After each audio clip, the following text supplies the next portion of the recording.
ಕನ್ನಡದ ಆಸ್ತಿ ಇವರು, ನಿರೂಪಣೆಯೇ ಉಸಿರು, ಮಾತು ಆಡಿದ್ರೆ ಸ್ಪಷ್ಟ ಶುದ್ಧ, ಕೇಳುಗರಿಗೆ ಕನ್ನಡದ ಹಬ್ಬ. ಇಂಥ ಅತ್ಯದ್ಭುತ ನಿರೂಪಕಿ ಅಪರ್ಣಾ ತಮ್ಮ ಮಾತನ್ನ ಶಾಶ್ವತವಾಗಿ ನಿಲ್ಲಿಸಿದ್ದಾರೆ. ಭಾರತ ಲೋಕಕ್ಕೆ ಕನ್ನಡದ ಧ್ವನಿ ಪಯಣವನ್ನ ಬೆಳೆಸಿದೆ.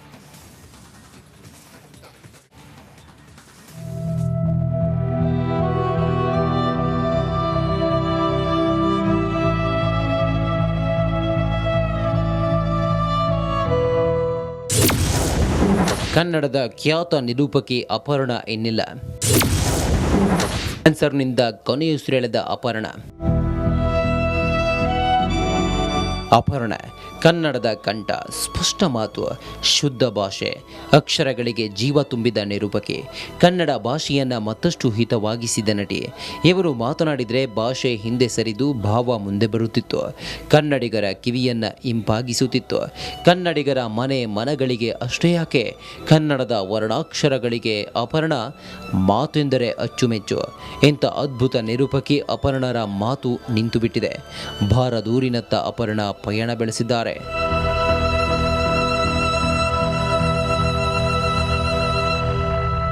ನಿರೂಪಣೆಯನ್ನೇ ಜೀವಾಳವಾಗಿಸಿಕೊಂಡಿದ್ದ ಅಪರ್ಣಾ ಇನ್ನಿಲ್ಲ ಅನ್ನೋದು ಕನ್ನಡ ಲೋಕಕ್ಕೆ ತುಂಬಲಾರದ ನಷ್ಟವಾಗಿದೆ.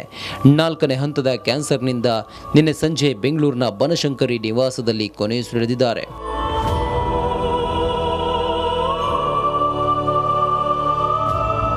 ಯಾವುದೇ ಕಾರ್ಯಕ್ರಮ ಇರಲಿ, ಅಲ್ಲಿ ಅಪರ್ಣಾ ಅವರ ನಿರೂಪಣೆ ಇದ್ದರೆ ಕನ್ನಡಿಗರಿಗೆ ಹಬ್ಬವಿದ್ದಂತೆ. ಇವರ ಕನ್ನಡದ ಪ್ರೀತಿ ಬರೀ ಇವರ ನಿರೂಪಣೆಗೆ ಅಷ್ಟೇ ಸೀಮಿತವಾಗಿರಲಿಲ್ಲ. ಸಿನಿಮಾ, ಧಾರಾವಾಹಿಗಳಲ್ಲೂ ನಟಿಸಿದ್ರು. ನಮ್ಮ ಮೆಟ್ರೋಗೂ ಧ್ವನಿ ನೀಡಿದ್ರು. ಕನ್ನಡಿಗರನ್ನ ನಗೆಗಡಲಲ್ಲೂ ತೇಲಿಸಿದ್ದರು. ಇದು ದೇಹವೇ ದೇಹವನ್ನು ಬಾಧಿಸ್ತಕ್ಕಂಥ ಒಂದು ವ್ಯಾಧಿ. ಹಾಗಾಗಿ ನಮಗೆ ನಾವೇ ಹೋರಾಡ್ಕೊಳ್ಳೋದಂತ ಎಂಥದ್ದು. ನಾನು ಅರಿತಿರೋ ಹಾಗೆ ಈ ಕ್ಯಾನ್ಸರ್ ಅನ್ನೋದು that wants to make you a different person. ನೀನಲ್ಲದ ಇನ್ನೊಂದು ವ್ಯಕ್ತಿತ್ವವನ್ನು ನಿಮ್ಮ ಮೇಲೆ ಹೇರಕ್ಕೆ ಬಯಸುತ್ತೆ. ಅವಳು ಧೀರೆ ಅದನ್ನು ಮಣಿಸಿದ್ಲು ಇಷ್ಟು ವರ್ಷ, ಕೊನೆಗೂ ಆಗಲಿಲ್ಲ. ನಾವಿಬ್ಬರು ಜಂಟಿಯಾಗಿ ಇದರಲ್ಲಿ ಸೋತಿದ್ದೀವಿ ಅಂತ ನಿಮ್ಮೆದುರು ಹೇಳಕ್ಕೆ ಇಷ್ಟಪಡ್ತೇನೆ. ಇನ್ನು ಅಪರ್ಣಾ ನಿಧನಕ್ಕೆ CM Siddaramaiah, DCM DK Shivakumar ಸೇರಿದಂತೆ ಹಲವು ಗಣ್ಯರು ಸಂತಾಪ ಸೂಚಿಸಿದ್ದಾರೆ. ಕ್ಯಾನ್ಸರ್ ಅಪರ್ಣಾರ ಉಸಿರು ನಿಲ್ಲಿಸಿದೆ. ಆದರೆ ಕನ್ನಡ ಇರುವವರೆಗೂ, ಕನ್ನಡದ ನಿರೂಪಣೆ ಇರುವವರೆಗೂ ಕರ್ನಾಟಕದಲ್ಲಿ ಕನ್ನಡಿಗರ ಮನಸ್ಸಿನಲ್ಲಿ ಎಂದೆಂದಿಗೂ ಕನ್ನಡದ ಉಸಿರು, ಕನ್ನಡದ ಕಂಠ, ಅಪರ್ಣಾ ಧ್ವನಿ ಅಮರ, ಅಜರಾಮರ.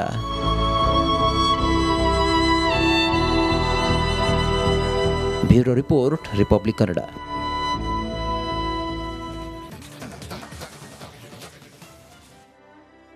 ಮಾತನ್ನ ನಿಲ್ಲಿಸಿದ್ದಾರೆ ಅಪರ್ಣಾ ಅವರು. ಅಪರ್ಣಾ ನಿಧನಕ್ಕೆ ಚಿತ್ರರಂಗ, ಗಣ್ಯರು ಕೂಡ ಕಂಬನಿ ಮಿಡಿತಾ ಇದ್ದಾರೆ. ಅಂತಿಮ ದರ್ಶನವನ್ನು ಕೂಡ ಪಡೆದುಕೊಳ್ತಾ ಇದ್ದಾರೆ. ಕುಟುಂಬಸ್ಥರು, ಸಾರ್ವಜನಿಕರು ಕೂಡ ಅಪರ್ಣಾ ಅವರ ಅಂತಿಮ ದರ್ಶನವನ್ನು ಕೂಡ ಪಡೆದುಕೊಳ್ತಾ ಇದ್ದಾರೆ. ಈಗಾಗಲೇ ಅವರ ಪತಿ ನಾಗರಾಜ್ ಅವರು ಹೇಳಿದ ಹಾಗೆ ಖಾಸಗಿ ಕಾರ್ಯಕ್ರಮವಾಗಿರುತ್ತೆ ಅಂತ ಕೂಡ ಈಗಾಗಲೇ ಅವರು ಘೋಷಣೆ ಕೂಡ ಮಾಡಿದ್ದಾರೆ. ಒಂದಷ್ಟು ಪರ್ಸ್ನಲ್ ವಿಚಾರಗಳು ಕೂಡ ಇರುತ್ತೆ. ನಾವು ಅಂತಿಮ ಕಾರ್ಯಗಳು ಏನಿರುತ್ತೆ ಅದೆಲ್ಲವನ್ನು ಕೂಡ ನಾವು ಖಾಸಗಿಯಾಗೇ ಮಾಡ್ಕೊಳ್ಳೋಕ್ಕೆ ಬಯಸ್ತೀವಿ ಅನ್ನುವಂತಹ ವಿಚಾರವನ್ನು ಕೂಡ ಆಡಿದರು. ಅದೇ ರೀತಿಯಾಗಿ ಕನ್ನಡಿಗರ ಕ್ಷಮೆ ಕೂಡ ಕೇಳಿದ್ದಾರೆ ಅವರು. ಯಾಕೆಂತಂದರೆ ಬೇರೆ ಎಲ್ಲೂ ಕೂಡ ಅಂತಿಮ ದರ್ಶನಕ್ಕೆ ನನಗೆ ವ್ಯವಸ್ಥೆ ಮಾಡಿಕೊಡೋದಕ್ಕೆ ಸಾಧ್ಯ ಆಗ್ತಾ ಇಲ್ಲ, ಇದಕ್ಕಾಗಿ ಕ್ಷಮೆ ಇರಲಿ ಅನ್ನುವಂತಹ ಮಾತುಗಳನ್ನು ಕೂಡ ಆಡಿದ್ದಾರೆ. ಯಾಕೆಂತಂದರೆ ಇಷ್ಟು ವರ್ಷದ ಜರ್ನಿಯಲ್ಲಿ, ನಮ್ಮಿಬ್ಬರ ಜರ್ನಿಯಲ್ಲಿ ನಾವು ಖಾಸಗಿಯಾಗಿಯೇ ನಮ್ಮ ಬದುಕನ್ನು ನಾವು ಮಾಡ್ಕೊಳ್ತಾ ಬಂದಿದ್ದೀವಿ. ಅದೇ ರೀತಿಯಾಗಿ ಈಗಲೂ ಕೂಡ ನನ್ನ ಮನೆಯಿಂದಲೇ ಆಕೆಯನ್ನು ನಾನು ಕಳುಹಿಸ್ಕೊಡ್ಬೇಕು ಅನ್ನುವಂತಹ ಮಾತುಗಳನ್ನು ಅವರ ಪತಿ ಆಡಿರುವಂಥದ್ದು. ಅದೇ ರೀತಿಯಾಗಿ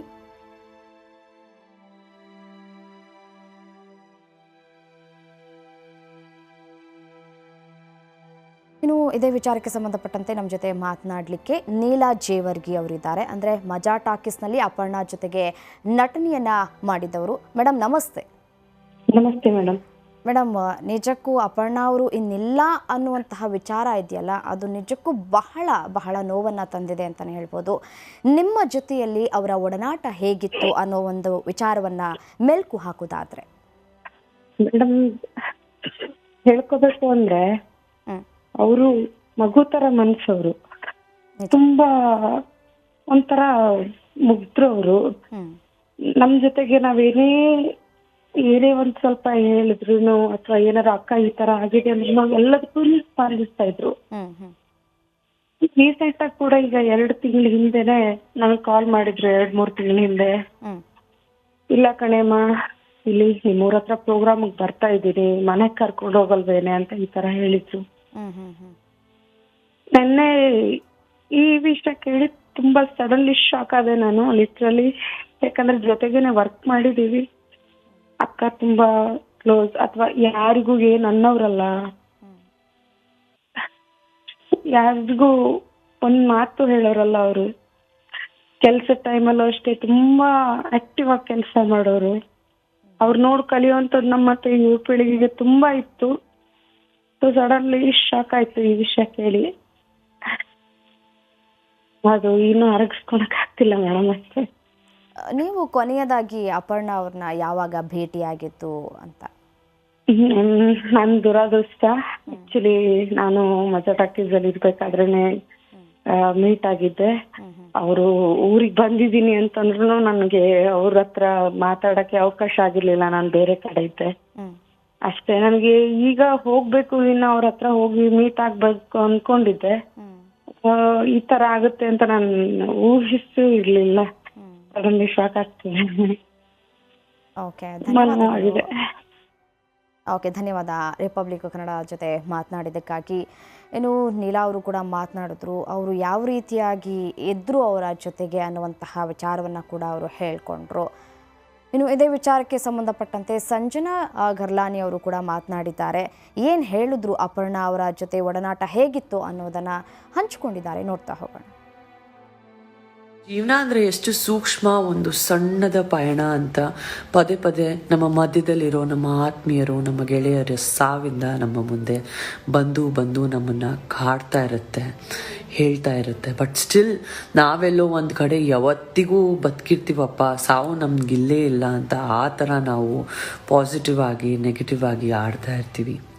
ನಮ್ಮ ಮಧ್ಯದಲ್ಲಿ ಈಗ ನನ್ನ ಅದ್ಭುತವಾದ ಬಿಗ್ ಬಾಸ್ ಕಂಟೆಸ್ಟೆಂಟ್, ಒಂದು ರೀತಿ ನಾನು ಇಷ್ಟು ಸ್ಪಷ್ಟವಾಗಿ ಅಚ್ಚುಕಟ್ಟವಾಗಿ ಕನ್ನಡ ಕಲ್ತ್ಕೊಂಡಿದ್ದೀನಿ ಅಂದರೆ ಅವರ ಪ್ರೋತ್ಸಾಹಿಕ ಒಂದು ಕನ್ನಡದ ಲಿಟ್ರೇಚರ್ ಏನಿತ್ತು, ಅದ್ಭುತವಾದ ಗ್ರಾಮರ್ ಏನಿತ್ತು, ಅದನ್ನು ನೋಡಿ ನಾನು ಒಂದಿನ ಇವರಷ್ಟು ವಿದ್ಯಾವಂತೆ ಆಗಬೇಕು ಕನ್ನಡದಲ್ಲಿ ಅಂತ ಅಂದ್ಕೊಂಡಿದ್ದೆ ಅಂತ ಹೇಳಿದ್ರು ಖಂಡಿತವಾಗ್ಲೂ ತಪ್ಪಿಲ್ಲ. ಅಪರ್ಣಾ ಅವರೇ, ನಿಮ್ಮ ಜಾಗ ಯಾವತ್ತಿಗೂ ಒಂದು ಆ್ಯಂಕರ್ ಜಾಗ ಯಾರೂ ತುಂಬಲಿಕ್ಕಾಗಲ್ಲ, ಎಲ್ಲರ ಹೃದಯದಲ್ಲಿ ಯಾವಾಗ. ಪ್ರತಿಯೊಬ್ಬರು ಕೂಡ ಹೇಳುವಂತಹ ಮಾತು ಒಂದೇ, ಅವರ ಕನ್ನಡ ಬಳಕೆ, ಪದ ಬಳಕೆ ಏನಿದೆ, ಅವರು ಮಾತನಾಡ್ತಾ ಇದ್ದಂತಹ ಶೈಲಿ ನಿಜಕ್ಕೂ ಆ ಒಂದು ಜಾಗವನ್ನು ಯಾರಿಂದಲೂ ತುಂಬೋದಕ್ಕೆ ಸಾಧ್ಯ ಆಗೋದಿಲ್ಲ. ಒಂದೊಂದು ಪದಗಳನ್ನು ಕೂಡ ನಾವು ಹುಡುಕಬೇಕಾಗಿತ್ತು ಡಿಕ್ಷನರಿಯಲ್ಲಿ. ಆ ರೀತಿಯಾದಂತಹ ಪದ ಬಳಕೆಯನ್ನು ಮಾಡ್ತಾಯಿದ್ರು ಕನ್ನಡದಲ್ಲಿ. ಅವರ ರೀತಿಯಾಗಿ ನಿರೂಪಣೆ ಮಾಡಲಿಕ್ಕೆ ಯಾರಿಂದಲೂ ಕೂಡ ಸಾಧ್ಯ ಆಗೋದಿಲ್ಲ. ಅವರೊಂಥರ ಮಗು ಮನಸ್ಸಿನವರ ಆಗಿದ್ದರು ಅಪರ್ಣಾ ಅವರು. ಯಾರೇ ಮಾತಾಡಿಸಿದ್ರು, ಯಾರೇ ಏನೇ ಕೇಳಿದ್ರು ತುಂಬ ಮೃಗೀಯವಾಗಿ, ಅಂದರೆ ತುಂಬ ಅವರಿಗೆ ಗೊತ್ತಿರೋದನ್ನು ಹೇಳ್ಕೊಡ್ತಾ ಇದ್ರು ಅನ್ನುವಂತಹ ಮಾತುಗಳನ್ನು ಆಡ್ತಾ ಇದ್ದಾರೆ.